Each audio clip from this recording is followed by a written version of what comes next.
a podcast that brings a fresh perspective to the distant past. Join host Jen McMenemy and Jenny Williamson as they delve into fascinating topics like the use of war elephants in ancient battles, the enigmatic role of mythology in shaping ancient cultures, and the mysteries surrounding ancient natural disasters. And recent episodes like Berserkers on the Battlefield and Catholic Werewolves showcase the podcast's clever knack for blending educational content with fantastical stories. Now, I must warn you, Ancient History Fangirl is geared towards adults, and as such, contains subject matter that may not be suitable for younger smarty pants. So please, listen at your own discretion. But if you're looking for a lively and enlightening exploration of the ancient world, tune in to Ancient History Fangirl wherever you listen to podcasts. Hey there, Smarty fans. Have you ever wondered about the lives of kings, queens, royals, and other famous or infamous characters from history? Well, if so, have I got the podcast for you. History Tea Time brings history to life with captivating and informative stories that are perfect for adults and older smarty pants. Host Lindsay Holiday narrates her super detailed research on a variety of fascinating topics in an easy-to-follow style. From the hidden stories of Henry VIII's secret children to the dramatic lives of the Romanov sisters, History Tea Time uncovers it all. Plus, it delves into modern royal practices like coronations and succession rules, placing them in a historical context. With over 70 awesome episodes averaging 30 to 40 minutes, they're the perfect length for a commute or a relaxing break. Tune in to History Tea Time on iTunes, Spotify, or your favorite podcast platform for a delightful journey through the past. You're listening to Who Smarted? A big shout out to Chrissy and her daughters Ava and Chloe for their amazing posters for the Thomas Edison episode. Join them and our growing community of smarty pants at facebook.com/Who Smarted. And who knows, you might get your own shout out too. Emperor Genericus, you asked to see me, your royalness? Ah, yes, Gofeticus. You are my most trusted aide in all of Rome. Yes, sire. I was born to serve... Shh, don't interrupt. Yes, my lord. Shutting upicus. As emperor, it is my divine right to ask for things, and it is your job to fetch them for me. Yes, that is why you named me Gofeticus. There you go talking again. Sorry, my Baticus. Remember that time I asked for a little toy that I could throw away, only to have it magically return back to my hand? Ah, yes, your yo-yo. I got that from the Greeks. Yes, my yo-yo. Watch, I call this releasing the Kraken. Wow, you've gotten quite good at yo-yoing. Indeed. And remember the time I requested a cute, furry creature whose nose is always wet? I do. I found the perfect Bolognese puppy in Bologna. Oh, thank you for my lovey, wovey-dovey, flufficus. Oh, I love it. Daddy loves you. Well, now, Gofeticus, I have a new desire. One you must fetch for me immediately. It cannot wait another instant. Yes, your highness. Name it, and I shall fetch it. I want a food, but not just any food. I want to feel like a giant eating the world. Fetch me a food that resembles a little tree. Sir? You heard me. I want a food that looks like a little tree. In fact, I want a lot of them. I want my plate to look like a tiny forest, preferably something healthy. I'm trying to lose weight. I can barely fit into my tunic. Perhaps a vegetable, sir? Yes, find me such a vegetable. Right away, sir.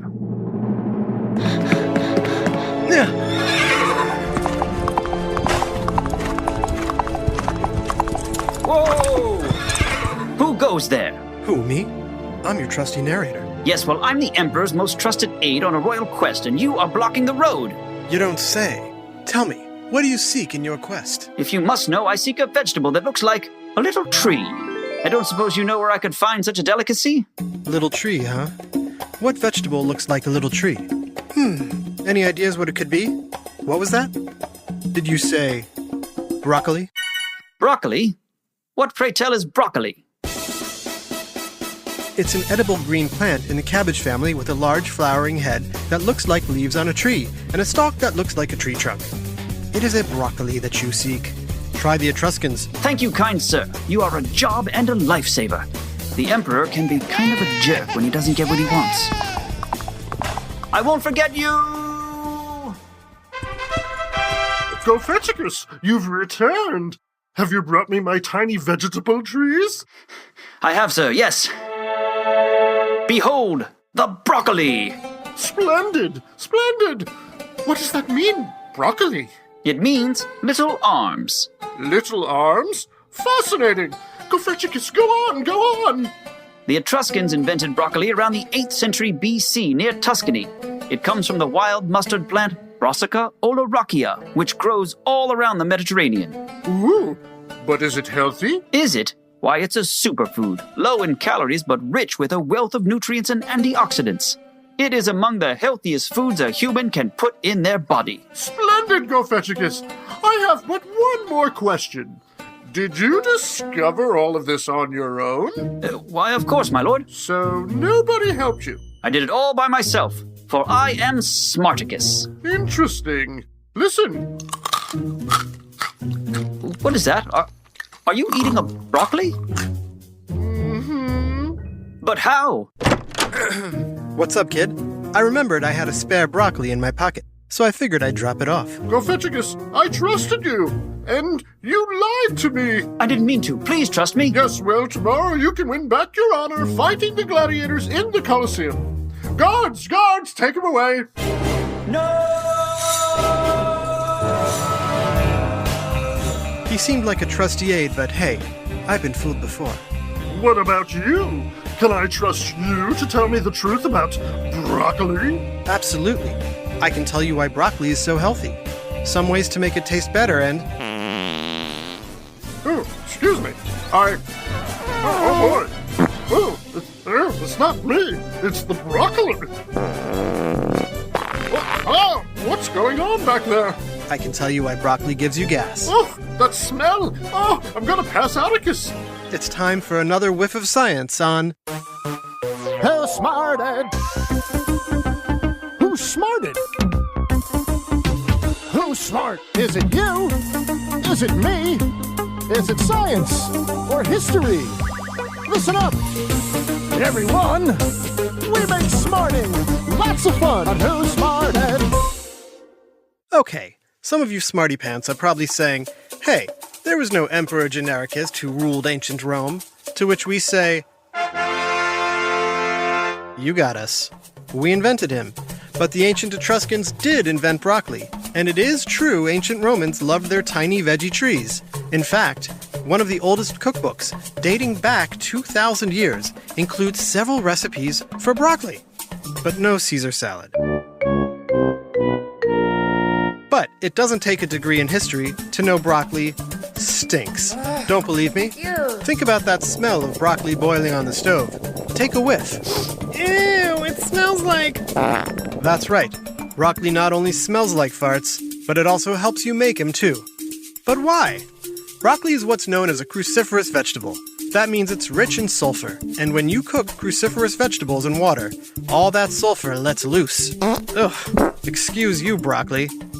It turns out roasting broccoli in the oven or just eating it raw will solve the stench and preserves all the natural punch this veggie has to offer. But what about the smells coming out of you when you eat broccoli? Do I really need to play another fart sound effect to help you understand? Fine. Oh man, hey you! Are you sure that was just a sound effect? Anyway, to find out how and why broccoli gasses up your body, in more ways than one, stick around. Hey, I'm Johanna Wagstaff. And hi there, I'm Rohith Joseph. And we're asking for 10 minutes of your day to go through the 10 things that the UN recommends we can all do when it comes to climate change. Please don't leave. No. And also, the things aren't new. We are just wired to not do them. We promise you to help you figure out your brains, and you and your people can make better choices to combat climate change. 10 Minutes to Save the Planet is available now on CBC Listen and everywhere you get your podcasts. Join Hoda Kotb for a brand new season of her podcast, Making Space. I feel this season is more personal to me. Uplifting conversations with television host Maria Menounos, The Office star and author Rainn Wilson, and more. All of our guests provide something special, every single one. Come with me on this journey, and I promise you'll leave stronger than when you started. New episodes of Making Space with Hoda Kotb are released every Wednesday. Listen now wherever you get your podcasts. Okay, I think we were talking about...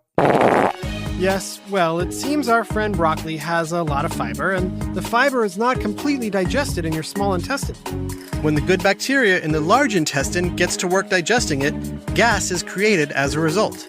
Eating large amounts of veggies like broccoli, kale, cabbage, cauliflower, and Brussels sprouts will definitely help you pass the gas. To win the war against farts, try eating slowly, drinking lots of fluids, and avoid tight-fitting clothes. One thing you don't want to avoid is eating more broccoli, because, farting aside, broccoli is one of the healthiest foods around. Quick quiz. Which of these has the most vitamin C? A. Oranges. B. Orange juice. C. Orange soda. D. Broccoli. Orange, you glad you said broccoli? Because you're right. And if you said orange soda, you just added some to your... In addition to vitamin C, broccoli is also chock full of vitamin A, K, and B, as well as healthy fiber and minerals. It's even said to help prevent cancer. So with all the health benefits, why does it seem the world loves to hate broccoli? This day in history, March 22nd, 1990. President George H.W. Bush is about to make a special announcement from the White House. I do not like broccoli, and I haven't liked it since I was a little kid, and my mother made me eat it, and I'm President of the United States, and I'm not going to eat any more broccoli. Yikes. That was a rough day for broccoli.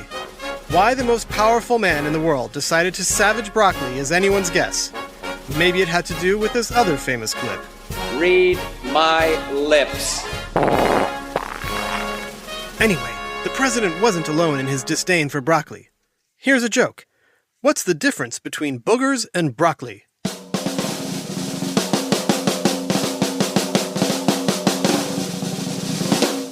Give up? Kids don't eat broccoli. Now, some of you might like broccoli, but I'm sure plenty of yous are thinking, broccoli is yucky. You don't want it, you won't eat it, just stop talking about it. But let's see if we can change your mind.